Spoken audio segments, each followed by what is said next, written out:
ऐसे मंत्री के कारण ही बिहार आज भी सबसे पिछड़ा हुआ राज्य है। यह है बिहार का कृषि मंत्री विजय कुमार सिन्हा जी। जब मीडिया वालों ने इनसे चीनी की बढ़ती हुई कीमत पे सवाल किया तो यह कहते हैं कि मुझे व्यक्तिगत चीनी की बढ़ती हुई कीमत से कोई दिक्कत नहीं है। देखिए, चीनी के कीमत में भारी वृद्धि हुआ है, उसके कारण हमारे यहाँ गन्ना उद्योग के मंत्री हैं और हम लोग जानकारी प्राप्त करेंगे। ऐसे एक बात हमने बड़ा खुल के कहा, हमको व्यक्तिगत बड़ा खुशी होता है जब मेरे किसान का अनाज का कीमत बढ़ता है। कृषि मंत्री के नाते किसान के अनाज बढ़ते हैं तो लोग छाती पीटते हैं, लेकिन विद्यालय का फीस बढ़ जाता है, डॉक्टर का फीस बढ़ जाता है, उस पर लोग चुप क्यों रहते हैं।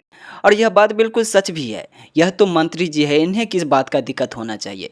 दिक्कत तो आम जनता को होता है और इन्हें किस लिए दिक्कत नहीं है, इसके पीछे उन्होंने एक बढ़िया सा तर्क दिया है। उन्होंने कहा है कि चीनी के जो दाम बढ़ा है इससे किसानों को फायदा हुआ है। मैं पूछता हूँ, इस आदमी को मंत्री किसने बनाया है जब इन्हें खुद के छत के बारे में नहीं पता है कि इससे किसानों को फायदा हो रहा है या फिर चीनी मिल के मालिकों को फायदा हो रहा है। इन्हें पता होना चाहिए कि गन्ना जो किसानों से खरीदा जाता है वो चीनी की तरह नहीं खरीदा जाता है कि आज चीनी का दाम बढ़ गया तो इससे किसानों को फायदा हो जाएगा, बल्कि गन्ना का प्राइस केंद्र सरकार के द्वारा पहले ही तय कर दिया जाता है कि इस सीजन गन्ना का प्राइस क्या रहेगा। उदाहरण के लिए 2025 से 26 में गन्ना का प्राइस 355 रुपये प्रति कुंटल था और इस सीजन यानी कि 2026 से 27 में 365 रुपये प्रति कुंटल है और अगला जो प्राइस गवर्नमेंट के द्वारा बताया जाएगा वो है 27 से 28। अब मुझे बताओ, इससे किसानों को कहाँ फायदा हो रहा है। और हम लोग ऐसे मंत्री के भरोसे राज्य को छोड़कर बैठे हैं कि यह लोग हमारी भलाई के लिए है।